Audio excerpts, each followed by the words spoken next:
Bum, bum, bum, bum, bum, bum, bum, bum, bum, bum, bum, bum. Welcome back, my friends, to Bjjbrick Quick. This is a quick jiu-jitsu podcast. My name is Byron. Today we're talking about the day I got my blue belt.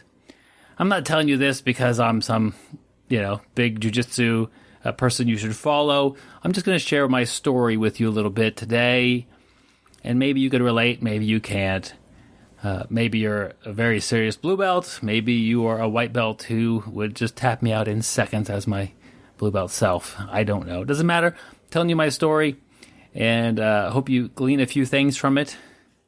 And maybe it's just a way to compare jiu-jitsu from back then to now. And I started jiu-jitsu around 2002, and it took me a couple of years to get to my blue belt. So I don't know for sure the year. I could just say 2004. I don't really know. Here in Wichita, Kansas, we had, at the time, a purple belt as the highest ranked person in Wichita. And that was my instructor, John Castillo. But luck had it that Eric Williams, a black belt from Houston, Texas, he's still down there. I haven't interviewed him yet. I thought it would be fun, and I haven't gotten a hold of him. Out of all the people I've interviewed on this show, I can't get my old blue belt guy. Anyway, he happened to have, I think, family or in-laws in town, and he was going to be in Wichita, a black belt, a Brazilian Jiu-Jitsu black belt.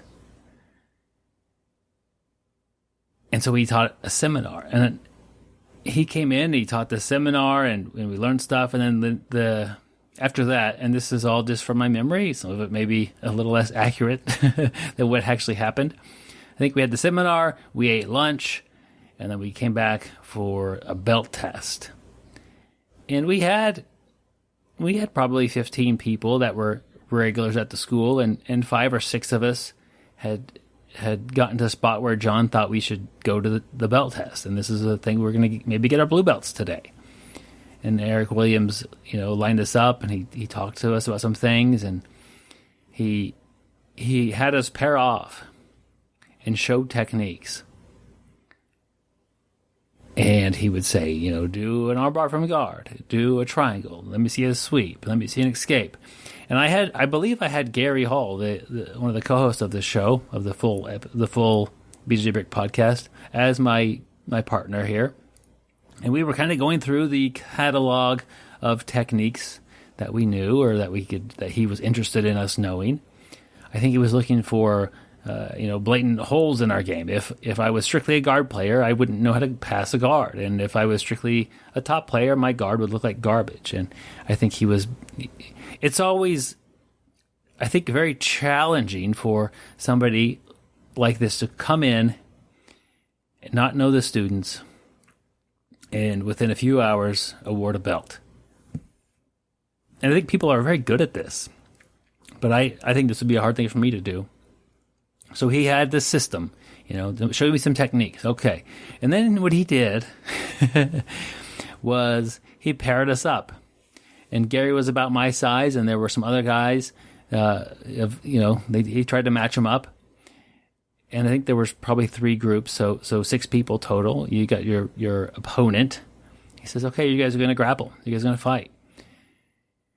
And Gary and I went last. In the first 2 matches or fights, or whatever you want to call it, they didn't end in a submission. The guys fought hard, and it was some positional exchanges, of course, I would imagine, but no submissions. And I'm looking over at Gary thinking, I'm going to submit you. Not thinking like I'm taking away from Gary, but I had a couple of good techniques, maybe just one. I think it was armbar from guard was my first good technique, but maybe I had something else in store. I might have developed the triangle by then, I don't remember. And so me and Gary, it's our time, and he gives you a little pep talk. Eric Williams, like, do not go easy. If you let each other do moves, I will see that. Get out here and fight. And so we went after each other, and I think it was 5 minutes. Could have been longer.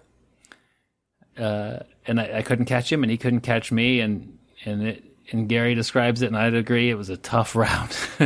Tougher than we thought it was going to be on each of us. And then we all got to roll with Eric.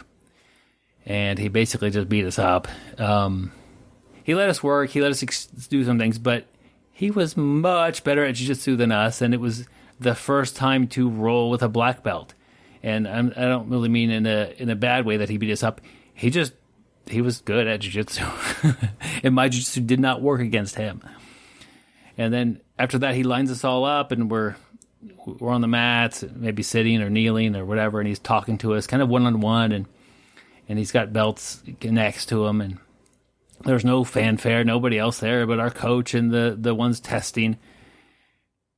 And he looks at Gary and he says some things, a little bit of advice. He looks at me and he goes, "Your half guard sucks." I go, "Oh."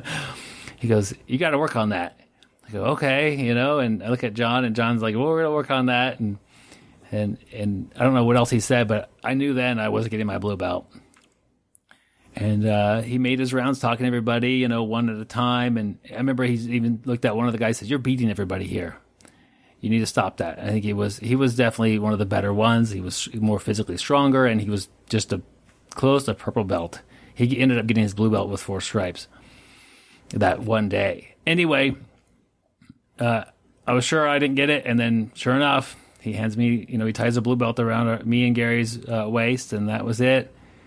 A little bit of a emotional thing. I didn't think I was going to get that after a pep talk like my half guard sucks, and I worked on it. I would imagine I did not underhook. I don't know for sure what I was doing, but I was doing it wrong. Anyway, next time I'm going to tell you about getting my purple belt. Do you have a blue belt story? Everybody does. That's the thing. You remember these days. Whether anything remarkable happens or not, something did happen remarkably, and you got your blue belt. So that's kind of a day you'll remember for, if not the rest of your life, for a very long time. And remember that, coaches. Everybody remembers when they get their belt. So I'll walk you through mine. Tomorrow's purple belt. I'd like to hear you guys' comments about this. And if you have any topics you want me to cover, send them to bjbrick@gmail.com. Till then, stay sweaty, my friends.